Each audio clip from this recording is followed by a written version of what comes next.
Isha doctor সেনকে phone করে বলে আমার কাজ আমি কমপ্লিট করে দিয়েছি, এবারে আপনার পালা, আপনি তাড়াতাড়ি চলে আসুন। রানী দরজা থেকে বেরোনোর সময় হোঁচট খেয়ে যায়।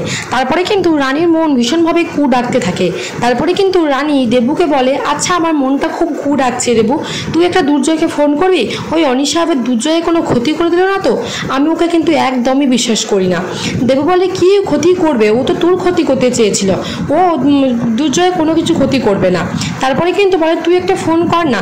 তারপরে দেবু রানীর কথা মতন ফোন করে দুর্জয়কে, কিন্তু ফোন করার পরই ফোনটা আনিশা তোলে।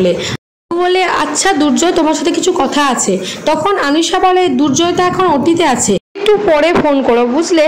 তখন দেবু বলে, ঠিক আছে, তাহলে দুর্জয় এলে ওকে কল ব্যাক করতে বলবে তো। তখন অনিশা বলে, ঠিক আছে। এই বলে অনিশা তাড়াতাড়ি ফোনটা কেটে দেয়, আবার চলে যায় দুর্জয়ের কাছে, কারণ সেখানে কিন্তু দুর্জয়ের পেট কেটে সেই ডিভাইসটা ঢোকাচ্ছিল ডক্টর সেন। তারপরে অনিশা বলে, এই কাজটা আর কত দূর ডক্টর সেন?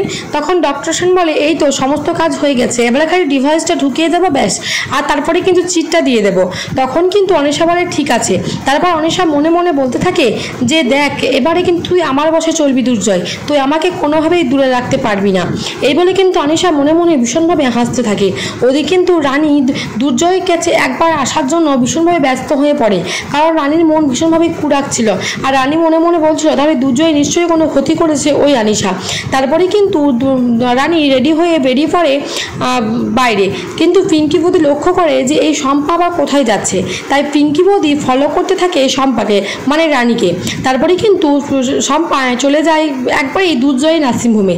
সেখানে পিঙ্কি বৌদি মনে মনে ভাবতে থাকে, এই শম্পা তো কলোনির মেয়ে, শহরের রাস্তাঘাটও চিনলই বা কী করে, তাছাড়া একবারে সোজা দুর্জয় নার্সিংহোম, একে তো ভালোভাবে দেখতে হচ্ছে। তারপরে কিন্তু চলে যায় শম্পার পেছু নার্সিংহোমের ভেতরে। তারপরে কিন্তু রানী চলে যায়, যখনই যাবে দুর্জয়ের ক্যাবিনে, তখনই কিন্তু দেখতে পেয়ে যায় ওই আয়না থেকে যে পিঙ্কি বৌদি তাকে ফলো করছে। তারপর কিন্তু রানী বুঝতে পেরে যায় যে পিঙ্কি বৌদি তাকে ফলো করছে।